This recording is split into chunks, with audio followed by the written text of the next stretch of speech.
Now, do Hindi or English or both? Hindi? अच्छा, you come with me. नमस्कार, कैसे हैं आप? ठीक है। हिंदी में, अंग्रेजी में? अच्छा। सबसे पहले जो हमारे स्टेज पे वरिष्ठ नेता बैठे हैं उनका मैं स्वागत करता हूं और आप सबका भी यहां आज स्वागत करता हूं। मैं आपसे बातचीत करने आया हूं, जो आपके दिल में है वो भी सुनने आया हूं और थोड़ा सा मैं आपको जो मेरे दिल में है वो बताना चाहता हूं। तो आपके सवाल होंगे? सवाल हैं? हैंगे? चलिए पूछिए, सवाल पूछिए। आपका नाम क्या है? Who is? Hello sir. हाँ सर, यह है सर। हाँ, बताओ। Sir, my name is Shri Jitul Ghosh, I am from Dhemaji college. Sir, मुझे ये पूछना है कि आप सोचते हैं क्या student involvement in politics is essential to protect the democratic value in our country? Just because sir, अब अमेरिका में एक जो समीक्षा आया था वहां पे क्या हुआ है कि हम लोगों की जो इंडिपेंडेंट डेमोक्रेसी है, बीजेपी गवर्नमेंट ने डेमोक्रेसी के अगेंस्ट रूल आउट किया है और इसलिए हम लोगों का डेमोक्रेसी 64% ऐसे बताया गया है।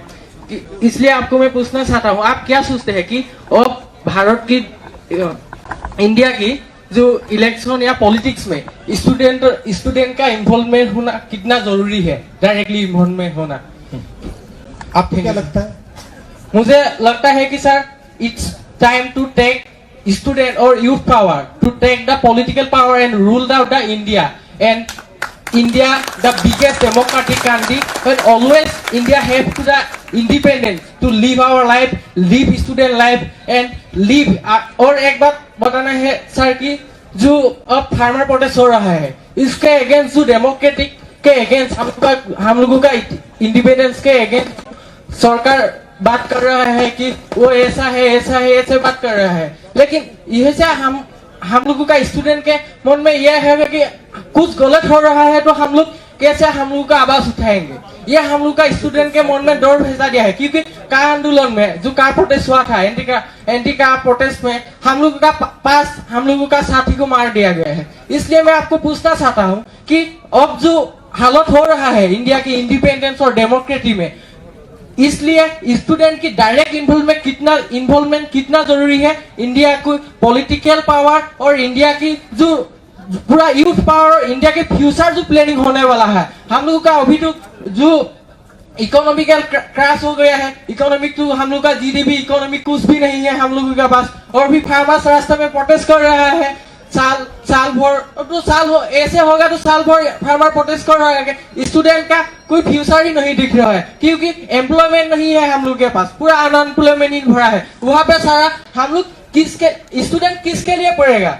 अपकमिंग मोमेंट में स्टूडेंट नौकरी ढूंढेगा या खुद इंडिपेंडेंटली काम करना चाहेगा? और भारत एक ऐसा देश है सर जहाँ पे सारे स्टूडेंट अपनी हक से जीना जाता है सर, हक से। मेरा जो इंडिपेंडेंट है, मेरा जो वॉइस है वो राइज करना चाहता है स्टूडेंट। इसलिए मैं ये सोचता हूँ कि इट्स टाइम टू इंडिया जो पॉलिटिक्स है, पॉलिटिक्स में यूथ रूल आउट करे और यूथ लोग इंडिया को एक डेवलपमेंट कंट्री की तरह ले चले और इंडिया को इकोनॉमी जो क्रैश हो रहा है सर। तो मैं आपसे एक बात पूछता हूँ, जैसे अब मैं आया हूँ यहाँ आपसे बात करने, है ना?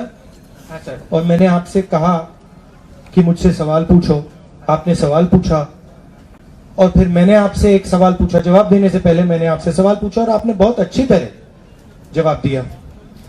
क्या आपने अपने चीफ मिनिस्टर को ऐसे स्टूडेंट्स के बीच में सवाल पूछते हुए जवाब देते हुए देखा है? नहीं सर। वो क्यों नहीं करते हैं? हिम्मत ही नहीं है। हिम्मत क्यों नहीं है? ठीक है सर। अब आपने एक बात बोली, मैं आपको बता रहा हूं, स्टूडेंट्स के बीच में आकर किसी भी राजनेता को अगर यहां खड़ा होना है तो हिम्मत की जरूरत होती है। क्यों? मैं यहां आया हूं, टीवी कैमरा है, आप कुछ भी पूछ सकते हो, मुझे जवाब देना पड़ेगा। ये डेमोक्रेसी हुई। डेमोक्रेसी का मतलब जो भी सवाल आएगा उसका जवाब दो। शायद अगर मैं जवाब नहीं दे पाऊं तो मैं कहूंगा देखो मैंने इसके बारे में पहले सोचा नहीं है, आपने पूछा, जवाब नहीं दे पाया, सोच के अगली बार आपको जवाब दे दूंगा। तो कॉन्फिडेंस की भी जरूरत होती है। कभी आपने प्रधानमंत्री को ऐसी मीटिंग में देखा है? नहीं देखा है। क्यों नहीं? देश के प्रधानमंत्री हैं आप, देश के भविष्य हो।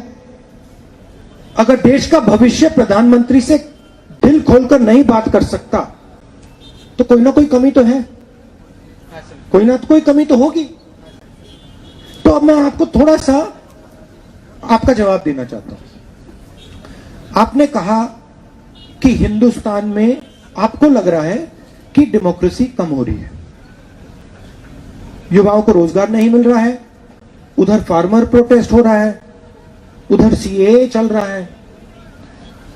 सबसे पहला सवाल है ये इंडिया है क्या? अगर हम इसके बारे में नहीं बोल सकते, अगर हम इसका जवाब नहीं दे सकते तो हम बात समझ ही नहीं सकते। इंडिया है क्या? इंडिया में अलग अलग भाषाएं हैं। आपकी यहां भाषा हैगी? कौन सी भाषा में बोलते हो आप लोग? आसामी। आसामी भाषा है। तमिलनाडु में तमिल है, बंगाल में बंगाली है। अलग अलग भाषाएं हैं, अलग अलग धर्म हैं। यहां पे हर धर्म के लोग हैं, अलग अलग स्टेट्स हैं। इन भाषाओं, धर्मों, लोगों के बीच में जो खुली बातचीत होती है उसको हम हिंदुस्तान कहते हैं। तो मेरा कहना है अगर हमने असम के लोगों से कह दिया देखो तुम जब दिल्ली जाओगे तुम अपनी भाषा में नहीं बोल पाओगे, तुम दिल्ली जाओगे तो तुम अपने कल्चर को, अपनी हिस्ट्री को भूलकर दिल्ली जाओगे। जिस दिन हमने ये कह दिया उस दिन हिंदुस्तान खत्म हो गया। सही बात है। अब हो क्या रहा है? एक शक्ति नागपुर में जो पैदा हुई है वो पूरे हिंदुस्तान को कंट्रोल करने की कोशिश कर रही है। क्यों कर रही है? कोई प्यार नहीं है, वो हिंदुस्तान का जो धन है वो चाहते हैं। अजीब सी बात है। देखिए मैं आपको इसका उदाहरण देता हूं। यहां पे आपका एयरपोर्ट हैगा? नाम क्या है उसका? हाँ, अरे जोर मोहनबाड़ी, ठीक है। आपका मेन एयरपोर्ट क्या का नाम क्या है असम में? लुकप्रिया गोपीनाथ बोरदोलोई इंटरनेशनल एयरपोर्ट। क्या नाम है? लुकप्रिया गोपीनाथ बोरदोलोई बोरदोलोई एयरपोर्ट है ना। ये नाम जो है ये असम का नाम है। हिंदुस्तान की सरकार ने 2000 करोड़ रुपए इस एयरपोर्ट को बनाने के लिए दिए। इसके बारे में आप जानते हो? 2000 करोड़ रुपए असम को दिल्ली की सरकार ने दिए और फिर वही एयरपोर्ट दिल्ली की सरकार ने अदानी जी को पकड़ा दिया। अब आप मुझे लॉजिक बताइए, अगर आप अदानी जी को एयरपोर्ट पकड़ाना चाहते थे तो आपने 2000 करोड़ रुपए असम के जेब में से क्यों निकाले? आपने उनसे यह क्यों नहीं कहा देखिए हम आपको एयरपोर्ट देना चाह रहे हैं मगर 2000 करोड़ रुपए आपको नहीं मिलेंगे, 2000 करोड़ रुपए हम असम की जनता को देंगे। तो पहले कहते हैं आपको कि हम 2000 करोड़ रुपए दे रहे हैं, उसके बाद में एयरपोर्ट पकड़ा देते हैं अदानी जी को। टी गार्डन्स देखिए, टी गार्डन्स में भी वही हो रहा है। जो एयरपोर्ट में हो रहा है वो टी गार्डन्स में हो रहा है। जब हमारी सरकार थी हमने नॉर्थ ईस्ट को, असम को प्रोटेक्शन दिया था, स्पेशल पैकेज हजारों करोड़ रुपए का और इन्वेस्टमेंट पॉलिसी, जिसमें कोई भी अगर असम में बाकी नॉर्थ ईस्ट में इन्वेस्टमेंट करना चाहता था उसको हम सब्सिडीज देते थे, उसको कैंसिल कर दी। अब आप मुझे बताइए तमिलनाडु के पास समुद्र हैगा? है। तमिलनाडु अगर अपना माल अमेरिका भेजना चाहता है तो एकदम भेज सकता है। आप क्या कर सकते हो? अगर असम का प्रोडक्ट आप अमेरिका भेजना चाहते हो, आप इतनी आसानी से भेज सकते हो? तो फेयर कंपटीशन नहीं है ना।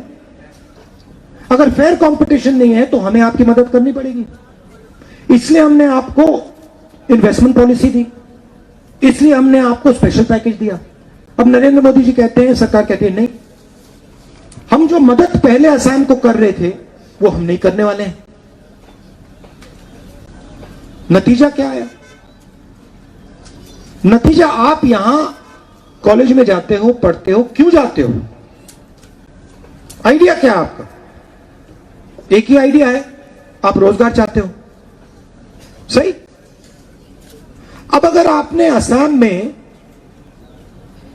आप लोगों को कॉलेज भेज दिया और फिर कॉलेज के बाद आपसे कहा देखो भैया आप कॉलेज चले गए, आपने पढ़ाई की, 15-20 साल आपने पढ़ाई की, अब हम आपको रोजगार नहीं देंगे, क्या होगा? डिप्रेशन होगा। डिप्रेशन होगा। लोग जो सपना देखना चाहते हैं, सपना पूरा करना चाहते हैं, उसको नहीं कर पाएंगे। वो हो रहा है असम में। आपको बांटा जा रहा है, एक धन को दूसरे धन से लड़ाकर, एक व्यक्ति को दूसरे व्यक्ति से लड़ाकर, और फिर जो आपका है, चाहे वो एयरपोर्ट हो, टी गार्डन हो, जो भी, वो सीधा बेचकर अपने मित्रों को दिया जा रहा है। ये इसकी रियलिटी है। डेमोक्रेसी का मतलब जो असम की आवाज है उसका असम पर कंट्रोल हो, जो तमिलनाडु की आवाज है उसका तमिलनाडु पे कंट्रोल हो, और सब मिलकर हिंदुस्तान को कंट्रोल करें। और अगर हम स्टूडेंट्स को डेमोक्रेसी में नहीं इन्वॉल्व करेंगे तो डेमोक्रेसी हो ही नहीं सकती, क्योंकि आप डेमोक्रेसी के भविष्य हो। तो मेरा आइडिया है कि ज्यादा से ज्यादा युवाओं को राजनीति में आना चाहिए, एक्टिवली पार्टिसिपेट करना चाहिए, और जहां भी आपको लगता है कि असम से चोरी की जा रही है, आपको असम के लिए लड़ना चाहिए और लड़ना पड़ेगा, प्यार से, पत्थरों से नहीं, लाठी से नहीं, बंदूक से नहीं, प्यार से। Thank you.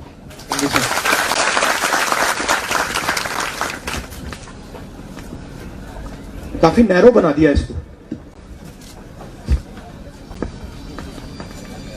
बताइए। सर, मैं हिंदी अक्षर से नहीं जानता हूँ, इसलिए मैं असमीज में बोलता हूँ। আমাৰ মানে কি হল, বৰ্তমান সময়ত দেখা যায় যে আমাৰ এতিয়া বৰ্তমান সময়ত যি নেকি জ্বলন্ত সমস্যা, বানপানী সমস্যা, আৰু এই কালিপৰখি বাগজানত জুই জ্বলিলে, কিন্তু কোনো চৰকাৰে বা গুৰুত্ব দিয়া দেখা নগল। বা কিন্তু এতিয়া বৰ্তমান সমস্যা যে নিৰ্বাচনৰ আগমুহূৰ্তত কিয় মানে ঘনে ঘনে যে প্ৰচাৰ চলাবলৈ বা কিয় অহা দেখা যায়। আৰু লগতে মই এইখিনি আৰু এটা কুৱেশ্যন সুধিব বিচাৰিছো, বৰ্তমান মানে ইণ্ডিয়ান কনষ্টিটিউশ্যন যি নেকি ভাৰতীয় সংবিধানত যিমতে উল্লেখ আছে মৌলিক অধিকাৰ বা আমাৰ অধিকাৰ হিচাপত চৰকাৰৰ বিৰুদ্ধে মাত মতাৰ অধিকাৰ আছে বা সমালোচনা কৰাৰ অধিকাৰ আছে। কিন্তু বৰ্তমান দেখা যায় যদি আমি যদি চৰকাৰৰ বিৰুদ্ধে যদি মাত মাতে বা সমালোচনা কৰা দেখা যায়, তেতিয়া কিয় কাৰাগাৰত বন্দী হ'ব লগা হয়? এইখিনি প্ৰশ্ন। Would they like what I'm saying to be translated in SMS? Okay, okay. Sir, ये बोल रहे हैं कि अभी जो हम लोग के यहाँ जब प्रॉब्लम होता है, फ्लड का प्रॉब्लम होता है, बड़ा प्रॉब्लम होता है, तब देश का प्रधानमंत्री यहाँ नहीं आते। जब इलेक्शन आता है तभी प्रधानमंत्री यहाँ आता है और यहाँ आके बड़ा बड़ा बात बोल के चला जाता है। दूसरी बात ये बोल रहे हैं, भैया एक बात बताओ, हाँ सर, फ्लड के टाइम आप प्रधानमंत्री को कुछ दे सकते हो? असमीज में बोलो। नहीं, उनको बोलो ना असमीज में, मैंने जो बोला। सर ने बोला कि जब फ्लड होता है तब हम लोग प्रधानमंत्री को कुछ दे पाते हैं क्या? বানপানীৰ টাইমত আমি फ्लड के टाइम आप प्रधानमंत्री को कुछ दे तो नहीं सकते, हाँ, दे इसलिए वो आते नहीं है। इलेक्शन के टाइम उनको आप वोट दे सकते हो, इसलिए आते हैं। बात समझो, जब आप उनको कुछ दे सकते हो आ जाते हैं, जब उनको देने का टाइम आता है तो नहीं आते हैं। सर मैं एक बात बोलना चाहता हूँ, असमिया में बोलूंगा कि हम जो আমি अच्छा, आपने मुझे अपना नाम नहीं बताया। मेरा नाम माधुर्य सोनल। अच्छा, মানে কি হল কথাটো, যদি আমি যদি চৰকাৰখনক 5 বছৰৰ কাৰণে নিৰ্বাচন নিৰ্ধাৰিত হিচাপত পৰিচালনা কৰিবৰ কাৰণে আমি নিৰ্বাচন কৰি দিয়া হয়, কিন্তু আমাৰ যদি আমাক অসমখনক কিয় মানে মাহিয়ে চকুৱে চোৱা দেখা যায় যে বানপানী সমস্যা কিমান হি হ'ল, তেতিয়াও আহিব লাগিছিলে বিপদৰ সময়ত। আৰু এতিয়া কি বাগদানত কিমান ঘৰ বাৰী সিমান বহুতৰ মানে একেবাৰে জীৱন বোলা বস্তুৱে শেষ হৈ গৈছে, একেবাৰে নিশ্চিন্ন শেষ হৈ গৈছে। কিন্তু এতিয়া কি ভোটৰ ক্ষেত্ৰত কিয় আহে, আৰু লগতে এইটোৱে হ'ল যে মানে ৰাজনীতি বোলা বস্তুটো এইটো যে ৰাজনীতি কৰিব লাগে দেশৰ উন্নয়ন হকৰে, মংগলৰ ক্ষেত্ৰত, উন্নতিৰ ক্ষেত্ৰত, বিকাশৰ ক্ষেত্ৰত, সেইটো কাৰণে ৰাজনীতি কৰিব লাগে। সেই গতিকে भैया मुझे भी समझा दो। सर ये बोल रहा है कि ये पहले तो वही बात बोला कि अभी जो हम लोग के यहाँ प्रॉब्लम होता है तब वो लोग नहीं आते। दूसरा चीज बोल रहे हैं पॉलिटिक्स ऐसा होना चाहिए कि यहाँ पर डेमोक्रेसी रहे, यहाँ पर डेवलपमेंट रहे, यहाँ पर स्टूडेंट का प्रॉब्लम सोल्व हो। यही सारी चीज जो डेवलपमेंट की जो बात है वही बात ये बोल रहे हैं। और दूसरा चीज इनका था, जब हम लोग यहाँ पर आसाम में जब हम कोई भी प्रोटेस्ट करते हैं, हम लोग को जेल भेजा जा रहा है। अभी ऐसा माहौल आ रहा है कि स्टूडेंट अगर कोई प्रोटेस्ट कर रहा है, डेमोक्रेटिकली कोई प्रोटेस्ट में बैठ रहा है, तो उस समय क्यों उन लोगों को जेल भरवा रहा है। देखिए, आपने इनका ट्रांसलेट कर दीजिए जब मैं बोल रहा हूं। देखिए, आपने जो बोला, आपने बहुत एनर्जी के साथ, पैशन के साथ बोला। बताइए। তুমি যেতিয়া কথাখিনি কৈছা তাত তোমাৰ এটা নিজস্ব শৈলী আছিল আৰু তুমি এটা বহুত উৎসাহেৰে কথাখিনি কৈছিলা। উপস্থাপন শৈলীটো তোমাৰ এক ব্যক্তিক্ৰম আছিল, যেটো কৈছিল। कॉन्फिडेंस से बोला, আত্মবিশ্বাসেৰে কৈছা। आत्मविश्वास से बोला, है ना। वो ये जो आत्मविश्वास है ना, जो ये कॉन्फिडेंस है, वो इससे डरते हैं। बोलो। এই আত্মবিশ্বাসৰে চৰকাৰখনে ভয় কৰে, সেইটো কৈছে যে তোমাৰ যেনেকুৱা যি আত্মবিশ্বাস, এনেকুৱা আত্মবিশ্বাস হলে বৰ্তমান চলি থকা বিজেপি চৰকাৰখনে ভয় কৰে। वो कहते हैं कि अगर ये आत्मविश्वास फैल गया तो इसको हम कंट्रोल नहीं कर पाएंगे, इसलिए इसको जेल में डालो। তোমালোকৰ নিচিনা আত্মবিশ্বাস থকা ব্যক্তিসকলৰ পৰা যদি আৰু 10 জন এনেকুৱা আত্মবিশ্বাস থকা ব্যক্তি উৎসাহিত নহয়, তাৰ বাবে যিসকলে প্ৰতিবাদত নামে তেওঁলোকক জেললৈ পঠিয়াই দিয়া হয়। आपके अंदर अच्छा, मैं हिंदी समझती हूँ लेकिन अच्छा से बोलने के लिए नहीं जानता हूँ। मैं एक बात बोलता हूँ, और एक है सर, बर्तमान ये देखो अब देखो कॉन्फिडेंस और भी आ गई है ना। हाँ, बोलो। বৰ্তমান মানে সময়ত কি ইমান যে বিগত কিমান বছৰৰ পৰা ৰাজনীতি, আমাৰ 1947 চনৰ 15 আগষ্টৰ পৰা দেশখন স্বাধীন হ'ল, কিন্তু তেতিয়া জৱাহৰলাল নেহৰুৱে বহুত ভাল তেনেকে কাম কৰিছিলে বাৰু, মানে ধীৰ গতিত হলেও। কিন্তু মই আমি এটা ক্ষেত্ৰতে লক্ষ্য কৰো যে আজি ৰাজনীতি যিমান চৰকাৰ হওক, যিয়ে নহওক লাগে, যি দলীয় হওক লাগে, চৰকাৰ মানে ৰাজনীতি কৰে। কিন্তু আজি সৰ্বাংগীন উন্নতিৰ ক্ষেত্ৰত আমাৰ অসমখন হওক, আমাৰ অসমখনক মাহিয়ে চকুৰে চোৱা যেন পাওঁ, কি ঔদ্যোগিকৰণৰ ক্ষেত্ৰত আজিলৈকে কোনো এখন চৰকাৰে গুৰুত্ব দিয়া নাই। মই সেই কাৰণে ভাবো যে যদিহে ঔদ্যোগিক ক্ষেত্ৰত যদি আগবঢ়া হয়, তেতিয়া আমাৰ অসমখন স্বাৱলম্বী হ'ব, তেতিয়াই নিজৰ আমাৰ যুৱক চাম ইয়াতে সংস্থাপন পাব, তেতিয়া নিজৰ স্বাৱলম্বী হোৱা মানে মহাত্মা গান্ধীয়ে কৈছিল, যেতিয়া অসমখনৰ যেতিয়া নেকি গাঁৱে ভূঞে যেতিয়া উন্নত হ'ব, তেতিয়া এখন দেশ বা এখন ৰাজ্যৰ উন্নত হোৱা।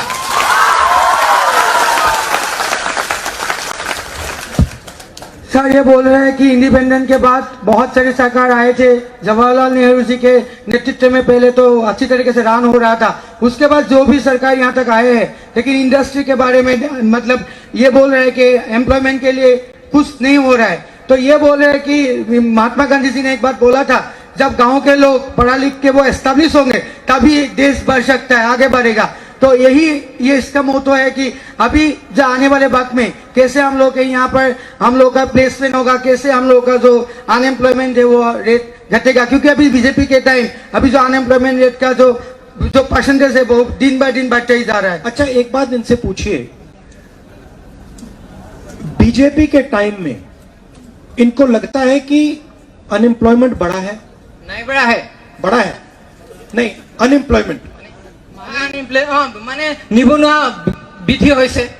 হয়, সেইটো হয়। यही बोल रहे हैं कि अनएम्प्लॉयमेंट रेट बढ़ रहा है।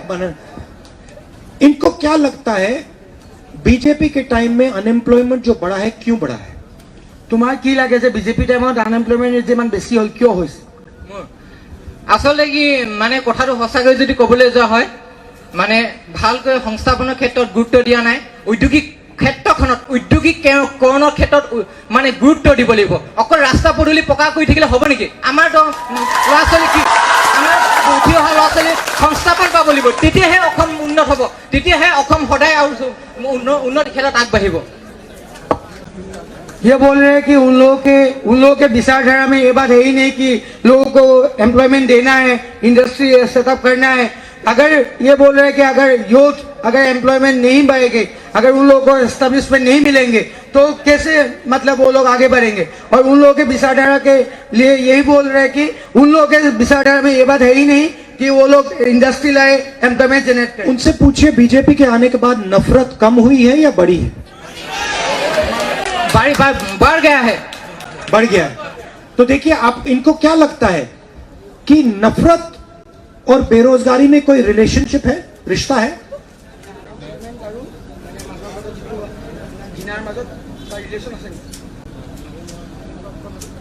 नफरत और बेरोजगारी में कोई रिश्ता है?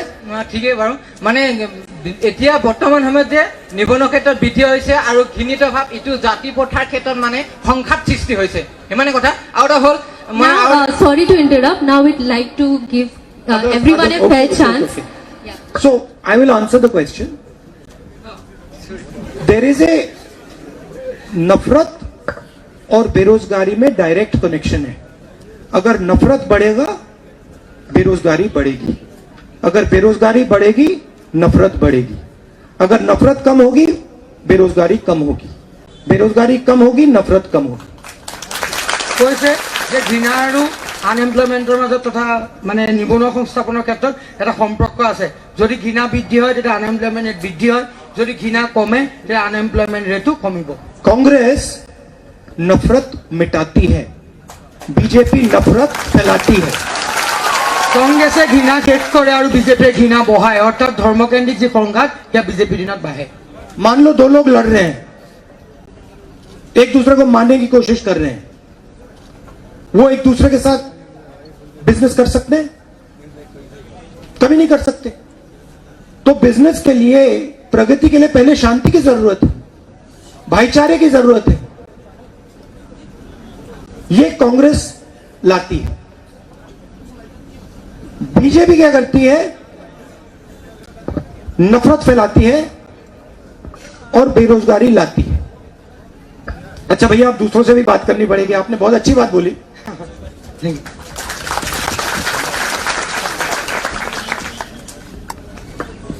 आपको राजनीति में आना चाहिए। नहीं, बता रहा हूं तुम्हें, अगर तुमने ये जो अपना स्पिरिट है ये मेंटेन किया, राजनीति में बहुत आगे जाओगे। बस सच्चाई पकड़े रखना, सच्चाई को छोड़ना मत, सच्चाई को छोड़ना मत, कॉन्फिडेंस में काम करो और तेजी से आगे बढ़ोगे। ठीक है?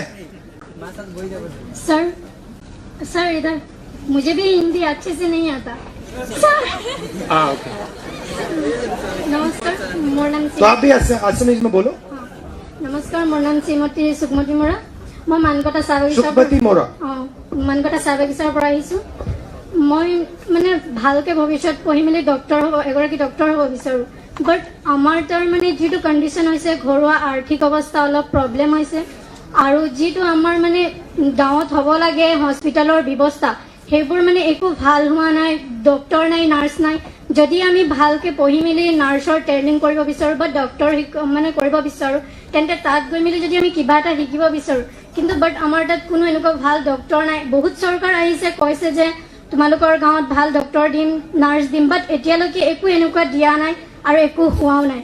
কিন্তু আগতেও আৰু আমাৰ যিবোৰ কণ্ডিশ্যন এতিয়া আমাৰ ৰাস্তাৰ কাষতে ঘৰ দুৱাৰ হৈছে বিজেপি কৈছে ভাল ঘৰ দুৱাৰ দিম নামক দিম কিন্তু এতিয়া যিটো আমাৰ কণ্ডিশ্যন দিছে যে ঘৰ দুৱাৰো বহুত সৰু পঢ়িবৰ কাৰণে ৰুম ভাল নাই ওচৰতে ঘৰ দুৱাৰ আছে বাট মানে ইটো ঘৰ কিবা কথা পাতিলে ইটো ঘৰ মানে এনেকুৱা গধূলি টাইমতে একো পঢ়িব নোৱাৰো যিটো টাইম ৰাতি যদি আমি 1-2লৈকে পঢ়ো সেইটো টাইমতে পঢ়া হয় আৰু মই যিহেতু এইবাৰ ছায়েন্সত লৈছোঁ আৰু মই ভালকৈ পঢ়ি মেলি ডক্টৰ হ'ব বিচাৰিছোঁ কিন্তু সেইবোৰ ব্যৱস্থা নথকাৰ বাবে মানে মই মোৰ সপোনটো কিদৰে সফল কৰিব পাৰিম সেইটো আপোনাক সুধিব বিচাৰিছোঁ ट्रांसलेशन ले लें कि डॉक्टर्स असम में कम है। हाँ नहीं ये बोल रहे हैं कि इसका ड्रीम है कि ये आगे वाले वक्त में पढ़ा लिख के वो डॉक्टर बने लेकिन इन लोगों के वहाँ फाइनेंशियल प्रॉब्लम भी है और इन लोगों के जो गांव रूरल एरिया का जो मतलब जो हेल्थ का जो प्रॉब्लम है वहाँ पे डॉक्टर भी नहीं है ऐसा माहौल है कि इन लोगों के फाइनेंशियल पोजीशन की वजह से अभी कैसे वो उभर के बीजेपी जब आए थे उन लोगों ने बोला था कि घर देंगे कुछ देंगे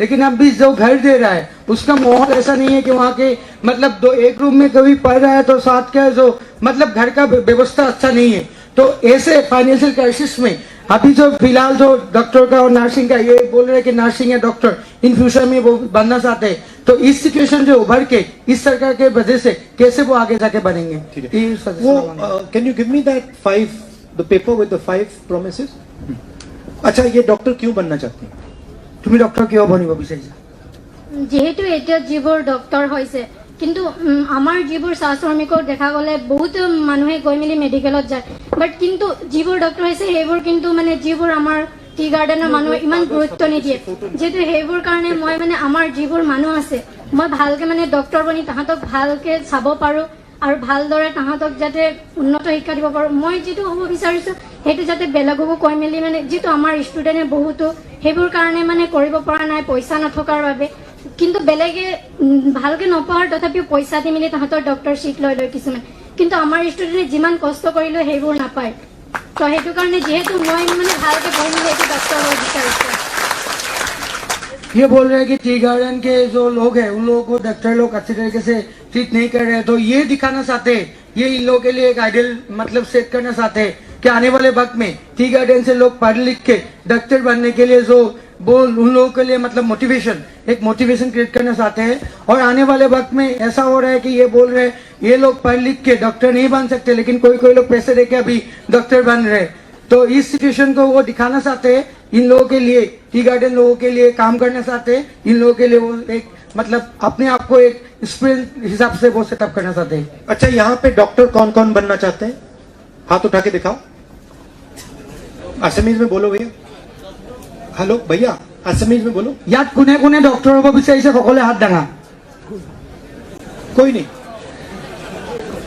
नहीं अच्छा इंजीनियर कौन बनना चाहता है ইঞ্জিনিয়াৰ কোন কোন হ'ব বিচাৰিছে হাত দাঙা अच्छा क्या करना चाहते हो आप लोग তোমালোকে কি কৰিব বিচাৰা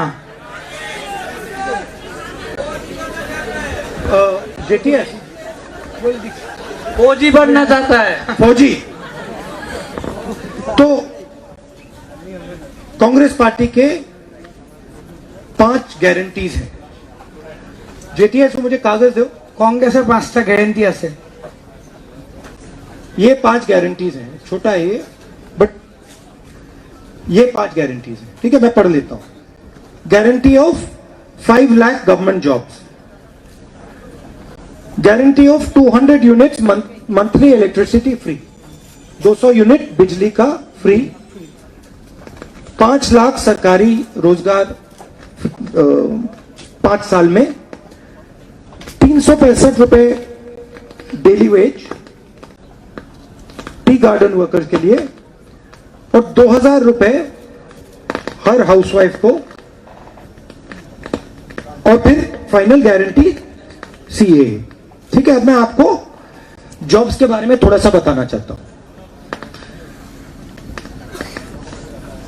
असम गवर्नमेंट में सबसे पहले बहुत सारी जॉब्स भरी नहीं गई हैं सरकारी जॉब्स हैं उनको भरना चाहिए वो वेकेंट है तो सबसे पहले हम उन जॉब्स को जो वेकेंट हैं उनको भरने का काम करेंगे ठीक है दूसरा काम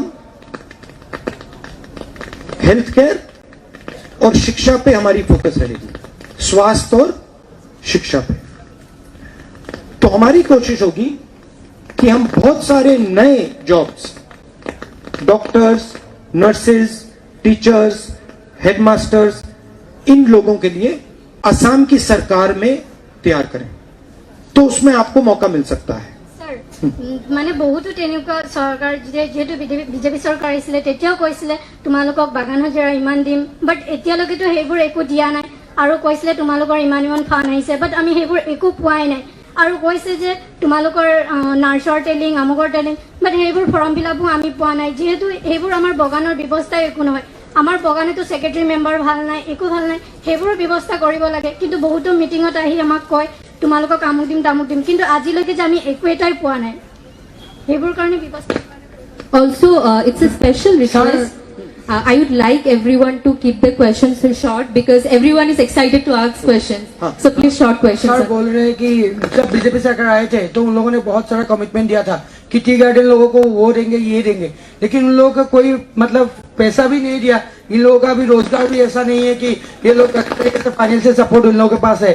तो ये बोल रहे हैं कि आने वाले वक्त में हम लोग कैसे इन लोगों को एश्योर करेंगे कि हम लोग आने वाले वक्त में इन लोगों को हेल्प करेंगे। देखिए, असम का जो पैसा है, आपका एयरपोर्ट बन रहा है, वो जो उन्होंने अदानी जी को दिया उसका पैसा असम में आएगा? आएगा?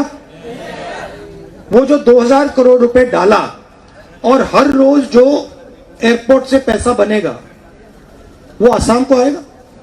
नहीं आएगा। तो हमारा कहना है कि असम का जो पैसा है, असम का जो है, वो असम की जनता के जेब में जाना चाहिए, किसी और के जेब में नहीं जाना चाहिए। ठीक है? और ये उदाहरण सिर्फ एयरपोर्ट का नहीं है, टी गार्डन्स का।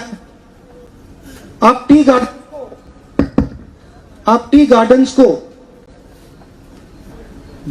बाहर के लोगों को बेच दोगे तो असम को पैसा कहां से मिलेगा? आप टूरिज्म का फायदा बाहर के लोगों को दे दोगे तो असम को पैसा कहां से आएगा? तो हमारी व्यू ये है कि असम को असम की जनता के लिए चलाना चाहिए। अगर एयरपोर्ट असम के लिए बना है तो एयरपोर्ट का फायदा, एयरपोर्ट का जो पैसा बनता है वो असम की जनता की जेब में जाना चाहिए। और अगर हम असम की जनता को फाउंडेशन नहीं देंगे, उनके पैरों के नीचे फाउंडेशन नींव नहीं रखेंगे, तो हम असम में कुछ नहीं कर पाएंगे। इसलिए जब हम सरकार में थे, यूपीए सरकार में थे, हमने मनरेगा किया, हमने राइट टू फूड दिया,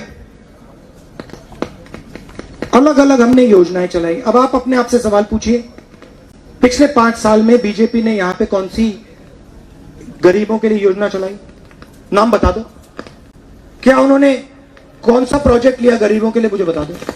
एयरपोर्ट तो उन्होंने अदानी जी को दे दिया, मुझे ये बताओ कौन सी योजना उन्होंने गरीबों के लिए चलाई? মানে যিটো আমাৰ কাৰণেতো তেনেকুৱা একো আঁচনি লোৱাই নাই, আজিলৈকে আমি এনেকুৱা তেনেকুৱা একো পোৱাই নাই। মানে ये बोल रहे हैं कि अभी तक कुछ नहीं मिल रहा है, कोई भी अभी तक पॉलिसी इन लोगों के लिए नहीं है। मगर आपने मनरेगा का तो नाम सुना होगा। हाँ मनरेगा में पैसा तो मिलता था। हाँ छत्तीसगढ़ के चीफ मिनिस्टर बैठे हैं, हमने छत्तीसगढ़ में वायदा किया था कि हम किसानों को सही दाम देंगे। वो हमने चुनाव के एकदम बाद किसानों को सही दाम देना शुरू कर दिया। तो हमारा तो रिकॉर्ड है, हमने आसाम को, नॉर्थ ईस्ट को इन्वेस्टमेंट पॉलिसी दी थी, हमने आसाम को, नॉर्थ ईस्ट को स्पेशल स्टेटस दिया था। हमारा तो रिकॉर्ड है, हम हवा में नहीं बोल रहे हैं। तो जब हम आपसे कहते हैं कि हम हेल्थ केयर की, स्वास्थ्य की, शिक्षा की, रोजगार तैयार करेंगे, ये हम हवा में नहीं बोल रहे हैं, ये गारंटी है, ये हम करवा के दिखाएंगे आप। ছাৰে কৈছে যে যিখিনি কথা আজিলৈকে কংগ্ৰেছ চৰকাৰে কৰিছে সেইখিনি কৰিছে, আৰু আগৰ সময়ছোৱাতো কংগ্ৰেছে যিখিনি অসমৰ প্ৰতিশ্ৰুতি দিছিল তেওঁলোকে সেইখিনি প্ৰতিফলন কৰিছিলে। ছত্তীশগড়ত চৰকাৰ বনোৱাৰ আগত যিখিনি প্ৰতিশ্ৰুতি দিছিলে সেইখিনি তেওঁলোকে কাৰ্যত ৰূপায়িত কৰিছিলে। গতিকে এইটো গেৰেণ্টি সৈতে কৈছে যে আহিব লগা সময়ছোৱাত টি গাৰ্ডেনৰ কাৰণে, ৰাইজৰ কাৰণে, ষ্টুডেণ্টৰ কাৰণে কংগ্ৰেছে কাম কৰিব।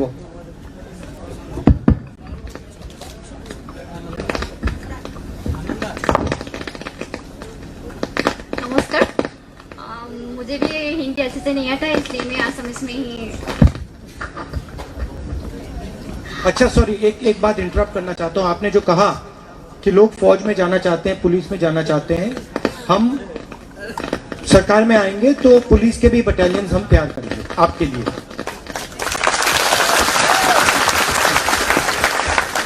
बताइए। আমাৰ এতিয়া যেতিয়া আমাৰ বিভিন্ন সম্পদ অসমৰ বহুত প্ৰাইভেটাইজেশ্যন কৰি দিয়া হৈছে আৰু সেইকাৰণে মানে আমাৰ এতিয়া আমি যিসকল আছো আমি মানে নতুন প্ৰজন্ম সেইসকলৰ লগত যথেষ্ট প্ৰভাৱ পৰিব বুলি আমি ভাবো। কিয়নো আমাৰ শিক্ষাৰ ক্ষেত্ৰত বহুতো ব্যক্তিগতকৰণ কৰা হৈছে, যি কাৰণে আমাৰ কিছুমান মানে নিম্ন পৰ্যায়ৰ ব্যক্তিসকলে সেইসকলৰ শিক্ষাৰ খৰচসমূহ আমি উঠাব নোৱাৰে, যাৰ কাৰণে বহুতো ছাত্ৰ ছাত্ৰী শিক্ষাৰ ক্ষেত্ৰত বঞ্চিত হৈছে। তাৰ কাৰণে আপুনি কি ভৰসা দিব বা কি ক'ব? सर ये बोल रहे हैं कि अभी जो बीजेपी सरकार के समय में जो हम लोगों का प्रॉपर्टी है वो लोग प्राइवेटाइजेशन में दे दिया है, अदानी अंबानी को दे दिया गया है, उसकी वजह से आने वाले जो यूथ है हम लोग के ऊपर असर पड़ रहा है। वो बोल रहे हैं कि एजुकेशन सेक्टर भी वो लोग प्राइवेटाइजेशन में अभी दे रहे हैं, तो इससे फाइनेंशियल प्रॉब्लम में अगर ऐसे ही हम लोग का प्रॉपर्टी एजुकेशन सेक्टर अगर प्राइवेटाइजेशन में चले जाएंगे तो हम लोग का जो एडमिशन रेट है वो बहुत हाईली हो जाता है। हम लोग का जो फाइनेंशियल प्रॉब्लम होता है लोगों को, वो लोग कैसे आने वाले वक्त में सर्वाइव करेंगे? बहुत बहुत बड़ी समस्या है, क्योंकि एजुकेशन जो होता है वो कमर्शियल नहीं होना चाहिए। Education is a fundamental right. Education गरीब से गरीब व्यक्ति को मिलना चाहिए, और एजुकेशन का मतलब खाली कमरा नहीं होता है। High quality education, high quality teachers, वो यूनिवर्सली देना चाहिए। और अगर हम इतना प्राइवेटाइजेशन कर दें तो ये हम कर ही नहीं पाएंगे। इसलिए हम इस प्रकार के प्राइवेटाइजेशन के खिलाफ हैं। आज देखिए, मैंने पार्लियामेंट में हमारे दो की बात की। दो लोग सरकार में और दो लोग सरकार के बाहर मिलकर हिंदुस्तान को चला रहे हैं। एक व्यक्ति को हिंदुस्तान के सब एयरपोर्ट दिए जा रहे हैं। यहां पे असम में उनको एयरपोर्ट दिया जाता है। यूनिवर्सिटीज में, कॉलेजेस में रैंपेंट आप प्राइवेटाइजेशन कर रहे हैं, और सेंट परसेंट जब आप प्राइवेटाइजेशन करेंगे, फीस कौन देगा? फीस स्टूडेंट्स देंगे, स्टूडेंट्स की फैमिलीज देंगी। और जब आपने एक बार प्राइवेटाइज कर दिया, आपके पास ऑप्शन नहीं बचेगा, तो वो फीस बढ़ाते जाएंगे। तो हम ये जो कंप्लीट 100% प्राइवेटाइजेशन हो रहा है, इसके हम बिल्कुल खिलाफ हैं। प्राइवेटाइजेशन की जगह है, मगर सब चीजों को प्राइवेटाइज नहीं करना चाहिए। जो एजुकेशन जैसी चीजें हैं, हेल्थ केयर, स्वास्थ्य जैसी चीजें हैं, उनमें पब्लिक सेक्टर का रोल है और रहना चाहिए। तो हम लड़ रहे हैं बीजेपी से। वो पेट्रोल कंपनीज को प्राइवेटाइज कर रहे हैं, एयरपोर्ट्स को प्राइवेटाइज कर रहे हैं, सब कुछ प्राइवेटाइज कर रहे हैं, अपने मित्रों को हिंदुस्तान का धन दे रहे हैं। हम लड़ रहे हैं, लोकसभा में लड़ रहे हैं, राज्यसभा में लड़ रहे हैं, और असम में हमारी सरकार आएगी तो हम जरूर लड़ेंगे।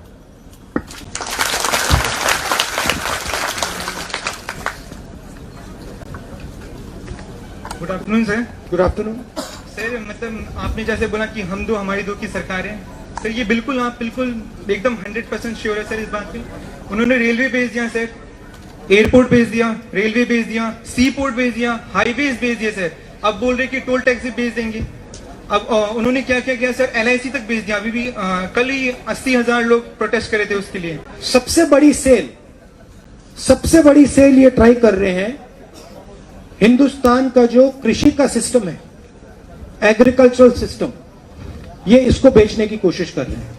ये जो 3 कानून बनाए हैं इन्होंने, कृषि कानून, ये हिंदुस्तान के किसानों का जो धन है, जो आमदनी है, उसको छीनने का तरीका। ये सबसे बड़ी सेल है।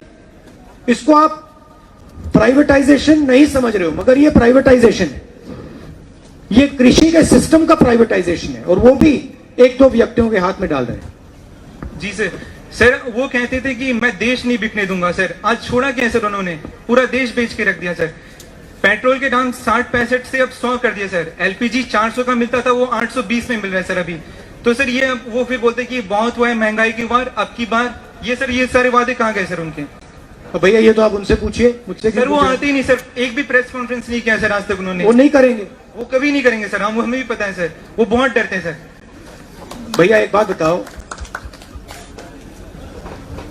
जो चोरी करते हैं वो प्रेस कॉन्फ्रेंस करेंगे कभी? कभी नहीं सर, कभी नहीं।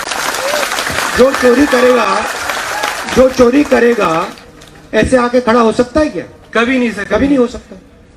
तो नहीं आएंगे वो, चौकीदारी चोर है सर। आप वो आने वाले नहीं है वो भैया देखो, अब वो अपने घर में रहेंगे, अब आपके ऊपर है, आप उनको घर में बंद करना चाहते हो तो आप कर सकते हो चुनाव के समय।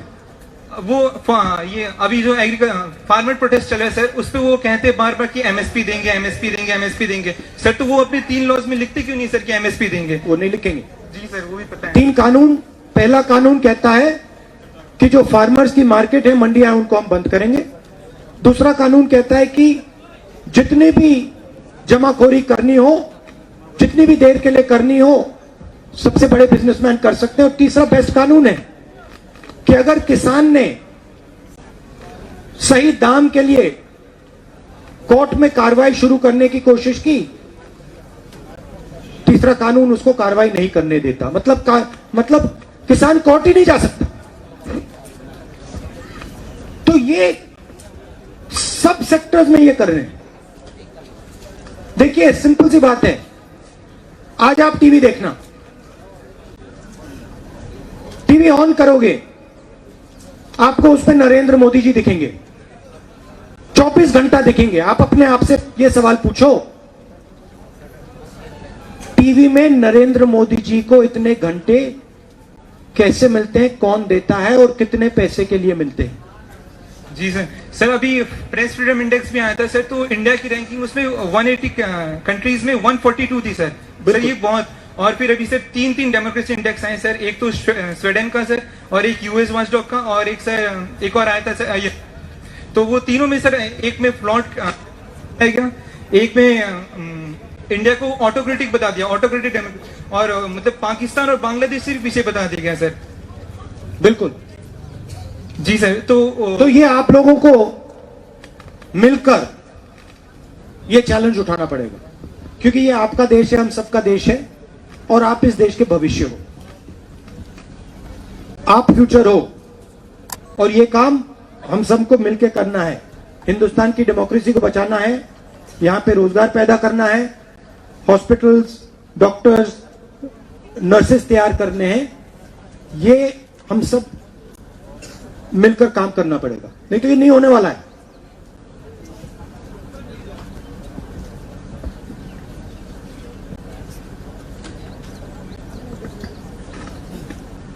Sir, myself Biswajit Gogoi. I study Lahowal College. मैं थोड़ी हिंदी बोलेगा। अच्छी बोल रहे हो भैया। हाँ। सर मेरा एक बात है, आपका जो सरकार आएगा, कांग्रेस सरकार, तो पहले हमारे जो ये एरिया है, आप क्या करेगा? जेटीएस जी इधर आइए, बोरदुलई जी आपको डिटेल में बतवा देते हैं। सर और एक बात है। हाँ बोलो। 1 सेकंड इनसे करवा लीजिए। यहाँ पे लोकल एरिया में आप क्या करने जा रहे हैं? মই তোমাৰ প্ৰশ্নটো ভালকে নুশুনিলো, বেয়া নাপাবা, আকৌ কোৱাচোন। ছাৰ মই বিশ্বজিত। হয় কোৱা। মানে মই ৰাহুল গান্ধী ছাৰক ক'ব বিচাৰিছিলো কি আপোনাৰ কংগ্ৰেছ চৰকাৰ আহিলে আপুনি কি কৰিব আমাৰ অঞ্চলত? सर ये पूछ रहा है कि कांग्रेस का सरकार, प्लीज आगे सर, कांग्रेस का सरकार असम में आने से असम का डेवलपमेंट के लिए लोकल एरिया डेवलपमेंट কথা কৈছে। প্ৰথম কথা হ'ল যে আমি আমাৰ ইকনমিক এক্টিভিটিজ বিলাক বৃদ্ধি কৰিব লাগিব। ইকনমিক এক্টিভিটিজ বৃদ্ধি কৰিলে স্বচ্ছলতা আহিব। আমাৰ কংগ্ৰেছৰ আটাইতকৈ গুৰুত্বপূৰ্ণ এজেণ্ডাটো হ'ল যে আমি ইনকাম জেনাৰেশ্যন আৰু এমপ্লয়মেণ্ট জেনাৰেশ্যন কৰিব লাগিব। ইনকাম আৰু এমপ্লয়মেণ্ট জেনাৰেশ্যন কৰিবৰ কাৰণে আমি আন্তঃগাঁথনি তৈয়াৰ কৰিব লাগিব। So what I am telling him that when the Congress government comes to Assam, our main objectives would be to create employment and income generation. And these two are interrelated. So we have to see that economic activities, the horizon, that's what I'm saying. But these areas are, this area, lot of things that there are a lot of potential. There's a petroleum industry, tea industry, plywood industry, but all these industries are dying. So we have to create a conducive atmosphere. But specifically for Lahual, I think Manoj, you can say. Manoj, you say. মই আপোনাৰ প্ৰশ্নৰ উত্তৰটো দিব বিচাৰিছোঁ। ৰাহুল গান্ধী ডাঙৰীয়াই মোক কৈছে উত্তৰটো দিবৰ কাৰণে। মই অকণমান আগতে মোৰ যেতিয়া বক্তব্য ৰাখিছিলোঁ তেতিয়া মই কৈ গৈছোঁ যে যদি আমাৰ চৰকাৰ আহে আৰু আপোনালোকে মোক বিধানসভালৈ পঠিয়ায়, তেতিয়া প্ৰথম পইণ্টটো হ'ব যে আমি কিছুমান ইণ্ডাষ্ট্ৰিয়েল জোন ইয়াত আনিম আৰু সেই ইণ্ডাষ্ট্ৰিয়েল জোনত শিক্ষিত যুৱকসকলক সংস্থাপন দিয়াৰ প্ৰথম চেষ্টাটো আমি তাতে চলাম বুলি প্ৰতিশ্ৰুতি ইতিমধ্যে দিছোঁ। Thank you so much. और एक बात है, आरू আছে মই কম অলপ। तो मैं बोलना चाहता हूँ कि हमारी अगर सरकार आती है और हमको विधानसभा में लाहौल के लोग हमको भेजते हैं, तो पहला काम हम लोग करेंगे, इसमें इंडस्ट्रियल जोन हम लोग डेवलप करेंगे जहां हमारे यूथ उनको एम्प्लॉयमेंट मिले, रोजगार मिले। वो पहला वहां पे हमारा इम्पोर्टेंस रहेगा। तो ये इनको बोला, ये फर्स्ट प्रायोरिटी है हमारा। और दूसरा प्रायोरिटी हो गया कि यहाँ पे रौमुड़िया अंचल बोल के जो है, अपनी हिंदी बुझी पाबो न, मैं हिंदी कौन जाते सारे बुझी पाए। रौमुड़िया बोल के जो एक जगह है जहाँ पे वो सॉइल इरोशन, रिवर इरोशन होता है, यानी it is a very largely affected area. तो उसके लिए हमारे सरकार जब पहले थी वहां पे जियो बैग का प्रोजेक्ट चला था in order to stop river erosion. तो वो जियो बैग वाला प्रोजेक्ट हम लोग फिर से लाएंगे और जितना रिवर इरोशन है हम लोग लाहौल कॉन्स्टिट्यूएंसी में बंद करेंगे। तीसरी बात है कि हम लोग यहाँ पे जो टी गार्डन्स है 365 इम्प्लीमेंट करेंगे। सर ने पहले बोल चुके हैं और ये इसमें टी गार्डन के जितना लाहौल कॉन्स्टिट्यूएंसी में लोग हैं उससे डायरेक्टली बेनिफिटेड होंगे। और मैं बोलना चाहता हूं कि हमारे जो हॉस्पिटल्स हैं, एक सिस्टर ने बताया था मुड़ा इसी बगान से, वो है मोटक टी स्टेट से, उन्होंने भी बोला था कि हॉस्पिटल्स में डॉक्टर नहीं है। तो मैंने सर के आने से पहले मैंने यूथ को बताया था कि हमारे हर हॉस्पिटल में डॉक्टर होगा, ऐसा हमारा एक प्रॉमिस है। जितना सरकारी हॉस्पिटल है, जितना बगान का हॉस्पिटल है, हर हॉस्पिटल में डॉक्टर होगा बोल के मैंने बोला था। उसके बाद हमारे जो स्कूल्स है, बहुत सारे स्कूल्स यहाँ पे प्रोविंशियलाइज नहीं हुआ है अभी भी। तो हम लोग school LP, ME, high school को प्रोविंशियलाइज करेंगे और सरकारी जो टीचर्स है उन प्रोविंशियलाइज स्कूल में हम लोग देंगे, ऐसा हमारा बोलना है। और सबसे बड़ी बात है, पूरे लाहौल कॉन्स्टिट्यूएंसी में रास्ते का हालत बहुत खराब है सर। तो हम लोग पूरी तरह से जोर लगाएंगे, स्पेशल पैकेज लेके आएंगे कि रास्ता जो है लाहौल कॉन्स्टिट्यूएंसी का 5 साल में हम लोग पूरी तरह से उसको डेवलप करेंगे बोल के। I'm just adding, এদিন ৰৈ যোৱা তোমালোকে, আমি কংগ্ৰেছ পাৰ্টীয়ে অসমখনক কেনেকৈ আগুৱাই লৈ যাম বিজ্ঞান মনস্কতাৰে সৈতে, প্ৰত্যেককে আধুনিক মনৰ গৰাকী হোৱাকে আমি অসমখনক আগুৱাই লৈ যাম। আৰু এদিন লোৱা তোমালোকে অহা কাইলৈ আমাৰ নেতা শ্ৰী ৰাহুল গান্ধী ডাঙৰীয়াই আমাৰ কংগ্ৰেছ দলৰ মেনিফেষ্টো ৰিলিজ কৰিব, য'ত আমি স্পেচিফিকেলি এইবিলাক বিষয় আমি দাঙি ধৰিম যে আমাৰ কাৰ্যসূচী কি। हम बोल रहे हैं कि एक दिन सब्र करने के लिए कि कल हमारे असम कांग्रेस पार्टी का जो इलेक्शन का आगे हम असम को कैसे आगे ले जा रहे हैं, फ्यूचरिस्टिक असम कैसे हम क्रिएट कर रहे हैं, science, technology, good education, health. और सबसे अहम बात है कि हमारा मैनिफेस्टो में स्पेसिफिकली यूथ के लिए, हमारे चाय बागानों के लिए, हमारे हेल्थ सेक्टर के लिए हमारा पूरा अपना एजेंडा रहेगा, जिससे आपको खबर मिलेगा, जिससे आपको आपका आपका एक्सपेक्टेशन जो होगा ये फुलफिल होगा, ये वायदा हम लोग करते हैं। एक दिन जरूर करें। सर वो एक बात है, बोलो। बताइए।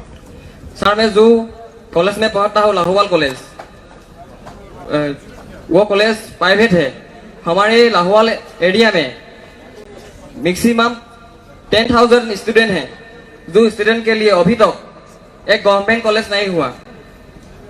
और जो स्टूडेंट है सारा का सारा गरीब घर का है, इसीलिए प्राइवेट कॉलेज में पढ़ने के लिए उसके पास पैसे नहीं है। और जो लोग पैसे नहीं है वो तो पढ़ाई नहीं करती, घर में बैठ रही है। कितनी फीस है आपकी? Fees maximum 8,000। नहीं तो आप चाहते हैं कि वहां हम गवर्नमेंट कॉलेज सही है। মই আপোনাক জনাব খুজিছো যে শ্ৰীংহলা পঞ্চায়তত ইতিমধ্যে কংগ্ৰেছৰ সময়তে চেংচন হৈ যোৱা কলেজ এখন, ডিগ্ৰী কলেজ এখনৰ নিৰ্মাণ চলি আছে। আমি কংগ্ৰেছ গভৰ্ণমেণ্ট অহাৰ লগে লগে এই 2 বছৰৰ ভিতৰতে সেই কলেজৰ কাম আমি আৰম্ভ কৰিম। ছাত্ৰ ছাত্ৰীয়ে তাত পাঠদান কৰিব পাৰিব, তেনে প্ৰতিশ্ৰুতি ইতিমধ্যে আমি বেনাৰ হোৰ্ডিঙত অলৰেডি দিছোঁৱেই। এইটো আপোনাক জনাব খুজিছো। तो सर हम बोलना चाहते हैं कि श्रींगहोला पंचायत जो है लाहौवाल में, उस पंचायत में गवर्नमेंट कॉलेज का सैंक्शन कांग्रेस के टाइम पे हुआ था। 5 साल में हाँ बीजेपी ने उसको कंप्लीट नहीं किया। अभी 1-2 साल के भीतर ही हम लोग उसको कंप्लीट करके चालू करेंगे बोल के।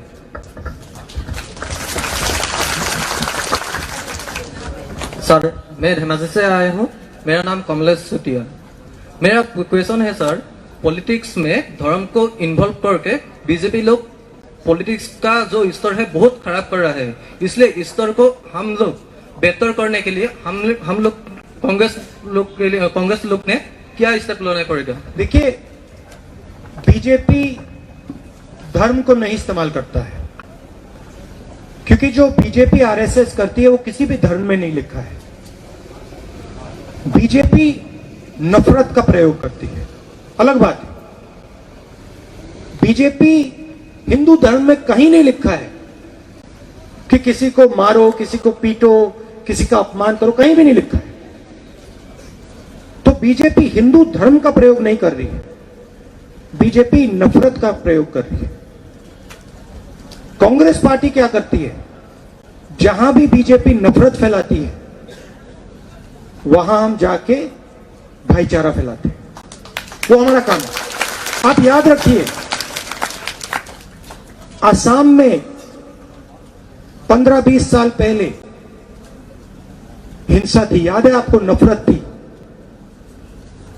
लोग मारे जा रहे थे, हत्याएं हो रही थी।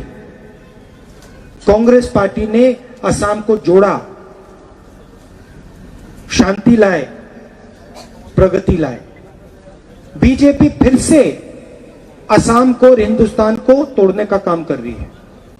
हमारा काम जोड़ने का है, इसमें धर्म का कुछ लेना देना नहीं है।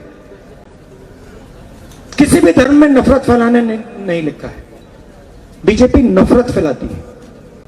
धन्यवाद। Since we are running short of time, we'll just take one question. Okay. Yeah.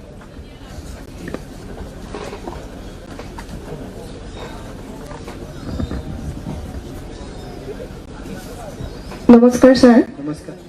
মই ৰাজশ্ৰী কোঁৱৰ। হিন্দী ময়ো নাজানো ভালকৈ, অসমীয়াতে কৈছোঁ। কা বাতিল কৰাৰ পদ্ধতিবোৰৰ বিষয়ে ক'ব অলপ, আৰু আপোনালোকে যে আজি এখন ইমান ডাঙৰ সভা পাতিছে, এই সভাখন যদি কংগ্ৰেছ চৰকাৰ হয় তেতিয়াহ'লে 5 বছৰত আৰু কেইবাৰ হ'ব, আৰু কিমানবাৰ আমি 5 বছৰত আপোনালোকৰ লগত কথা পাতিবলৈ পাম? আপোনালোকে কিমানবাৰ প্ৰশ্নবোৰ সুধিবলৈ আহিব? सर बोल रहे हैं पहले तो कैसे कहा को हम लोग मतलब रुकेंगे, इसके बारे में डिटेल में आपको बताना। कहा भी तो मतलब सुप्रीमसी है ये कहा, तो कहा के बारे में बोल रहे हैं जब सरकार आएंगे तो हम कैसे उनको हम इम्प्लीमेंट होने से रुकेंगे। दूसरी बात बोल रहे हैं कि अगर हम लोग का सरकार आएंगे, ये तो बोल रहे आएंगे, तो हम लोग का सरकार आने के बाद हम लोग 5 साल में ऐसे आपको कितनी बार इन लोगों को मिलने का मौका मिलेगा? तो एक बात, आप मुझे बुलाओ, सरकार आने के बाद मुझे बुला लेना, मैं आ जाऊंगा। চৰকাৰ বনাৰ পিছত মাতিবলৈ কৈছে আকৌ আহিব। मेरे ऑफिस में आप बुलाना मुझे, ठीक है? ठीक है। আৰু এটা কথা नहीं, वो पहला सवाल सीए का। देखिए, अगर असम में हमारी सरकार आई तो असम में हम सीए को रोक देंगे। बाकी देश में जब भी रोक पाएंगे जब हम नेशनल लेवल पे आएंगे, मगर असम में हम सीए को रोक देंगे। असेंबली में रोकवा देंगे। असेंबली में हम पास करा देंगे कि सीए लागू नहीं होगा। আৰু এটা প্ৰশ্ন আছিলে আমাৰ যিহেতু छत्तीसगढ़ में किया है ना हमने, छत्तीसगढ़ में सीए का किया है ना हमने। अच्छा, हाँ, सीए प्रोटेस्ट, हाँ ठीक है। আমাৰ যিহেতু অসমত এতিয়া যিবিলাক চৰকাৰী স্কুল আছে স্কুলবিলাকৰ অৱস্থা খুবেই বেয়া, বেচৰকাৰী স্কুলৰ অৱস্থাটো যথেষ্ট ভাল হয় আৰু বেচৰকাৰী স্কুলবোৰে চৰকাৰী স্কুলৰ লগত মিলি তেওঁলোকৰ ষ্টুডেণ্টবোৰ পঢ়াই, যেনেকৈ পাছ কৰা ষ্টুডেণ্টবিলাকক সেইটো। আৰু এতিয়া যিহেতু আমি দেখি আছোঁ দিল্লীত কেজৰিৱাল চৰকাৰে যিটো ব্যৱস্থা কৰিছে যে চৰকাৰী স্কুলৰ বহুত উন্নত হৈছে, তাত বেচৰকাৰী স্কুল নাই বুলিয়ে ক'ব পাৰি। গতিকে অসমত সেই অৱস্থাটো কেতিয়া হ'ব, কেতিয়া মানে বেচৰকাৰী স্কুলৰ তুলনাত চৰকাৰী স্কুলৰ অৱস্থা ভাল হ'ব, কেতিয়া মানে ষ্টুডেণ্টবোৰে চৰকাৰী স্কুলত ভাত নিদিয়াকৈ ঘৰৰ পৰা নিজে স্কুললৈ, চৰকাৰী স্কুললৈ বুলি ওলাই যাব? फिलहाल जो असम का जो गवर्नमेंट जो स्कूल है उसका जो मतलब हालत है वो बहुत खराब है। जो इंफ्रास्ट्रक्चर है, जो सब कुछ, मतलब अभी यही बोल रहे हैं कि इनके मुकाबले जो प्राइवेट है, प्राइवेट स्कूल वो बहुत आगे बढ़ चुका है, तो लोग ज़्यादा से ज़्यादा प्रेफर करते हैं प्राइवेट स्कूल में जाना। जो अभी दिल्ली में केजरीवाल सरकार के समय में जो गवर्नमेंट स्कूल को जो मतलब ऐसा एक नया रूप दिया गया है, ऐसा कब होगा असम में, और कब हम लोग का असम के स्टूडेंट प्राइवेट छोड़ के गवर्नमेंट स्कूल में जाने के लिए वो निकल जाएंगे? जो दिल्ली में जो स्कूल्स पर काम हुआ है उसका फाउंडेशन कांग्रेस पार्टी की सरकार ने, शीला दीक्षित जी ने लगाया था। केजरीवाल सरकार क्या कर रही है? केजरीवाल सरकार उसकी मार्केटिंग कर रही है। যিটো এতিয়া দিল্লীত দেখা পোৱা গৈছে যে বিদ্যালয়ৰ যি নতুনত্ব, সেই নতুনত্বটো शीला दीक्षित ডাঙৰীয়া আনি, যেতিয়া তেওঁ তাৰ মুখ্যমন্ত্ৰী আছিলে তেতিয়াই সেই কনচেপ্টটো তেওঁ আনিছিলে। বৰ্তমান কেজৰিৱাল চৰকাৰে সেইটো মাৰ্কেটিং কৰিছে, এডভাৰটাইজমেণ্ট কৰিছে, কিন্তু সেই কনচেপ্ট যিটো থিমটো, সেইটো থিমটো शीला दीक्षित ডাঙৰীয়াৰ দিনতে আহিছিলে। मगर असम में बहुत सिंपल है, जितना ज्यादा पैसा सरकार हेल्थ केयर में और शिक्षा में डालेगी उतना असम को फायदा होगा। और हम ज्यादा से ज्यादा पैसा पब्लिक स्कूल्स में, हॉस्पिटल्स में डालने जा रहे हैं। बता दो ऐसे नहीं।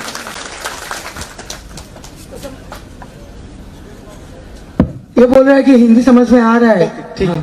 तो अच्छा, वी हैव टू कंक्लूड। अच्छा, अब मुझे निकलना है क्योंकि मेरे टी गार्डन वर्कर्स के साथ भी ऐसी डिस्कशन है और फिर बाद में पब्लिक मीटिंग है, तो ठीक है, बोल दो। सो सर, सबसे पहले आपका बहुत बहुत स्वागत। I am from Lakhimpur. My name is Ikramul Islam. I am studying in Laluk college and I am president of Kornabari block NSY.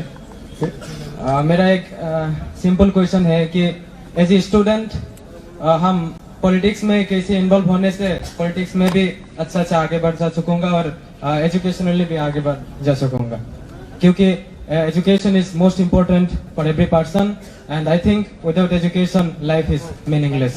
क्या आप क्या पढ़ रहे हो? BA first semester. और पॉलिटिक्स में क्या करना चाहते हो, कैसे करना चाहते हो, क्या प्लान है आपका?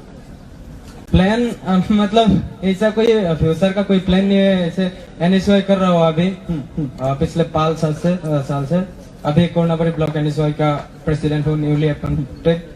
सो जो स्टूडेंट इंटरेस्ट है ना, जो इन स्टूडेंट्स के दिल में जो आवाज है, आपने आज सुनी, इसकी आप रक्षा कीजिए और इसकी आप अच्छी तरह रक्षा करेंगे तो आप पॉलिटिक्स में आगे बढ़ जाएंगे। आसानी से। Thank you sir. हाँ, और हम आपकी पूरी मदद करेंगे। आप NSCI में हो, ठीक है, तो हम आपकी पूरी मदद करेंगे। Thank you. Thank you. তো ছাত্ৰ ছাত্ৰীসকলক ধন্যবাদ জ্ঞাপন কৰিছোঁ। আমি শেষৰ পিনে আহি আছোঁ। ৰাহুল গান্ধী ডাঙৰীয়াৰ আৰু সভা আছে চাবুৱাত। চবেই আমি ভালকৈ এবাৰ তেখেতক উষ্ম আদৰণি বা ধন্যবাদ আমি জ্ঞাপন কৰিব লাগে। মই ভাবোঁ যে ছাত্ৰ ছাত্ৰীসকলে যদি এবাৰ থিয় হৈ তেখেতক এবাৰ হাত চাপৰি উষ্ম আদৰণি এটা হাত চাপৰি এটা দিয়ে। आप सबका बहुत बहुत धन्यवाद। Thank you. আৰু জিতেন্দ্ৰ সিং ছাৰে আমাৰ শেষত দুই এষাৰ ক'ব খুজিছে।